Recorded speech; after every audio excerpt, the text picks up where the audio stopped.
One group aims to end abortion, and the other to end gun violence. And both of their names sound incredibly similar. March for Life wants to overturn Roe v. Wade, while March for Our Lives is pushing for more gun control legislation. Each group holds rallies across the country, with March for Our Lives protests scheduled to take place Saturday. Here's how can you tell the difference between the two protests. The difference in color scheme isn't a surefire indicator of who's who. March for Life demonstrations often have signs in red and white. March for Our Lives movements can be seen sporting blue and white.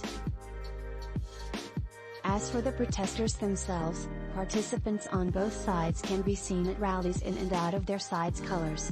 The March for Our Lives group doesn't have an iconic symbol that makes supporters easy to identify.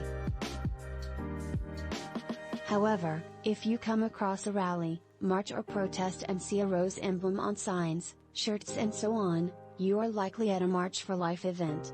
According to the March for Life website, the group has long seen a rose as a symbol of life. Similar to the team color conversation, identifying an event based on who is in attendance isn't a guaranteed way to pinpoint which protest you may be at. However, some background on each group might help. The first March for Life took place in Washington, D.C., in January 1974, 1 year after the Supreme Court ruled on Roe v. Wade, providing federal abortion protections. March for Life founder Nellie Gray chose to hold the march every year until the decision is overturned, according to the group's history page. The March for Our Lives movement was started in 2018 after a gunman shot and killed 17 people, wounding another 17, at Stoneman Douglas High School in Parkland, Florida.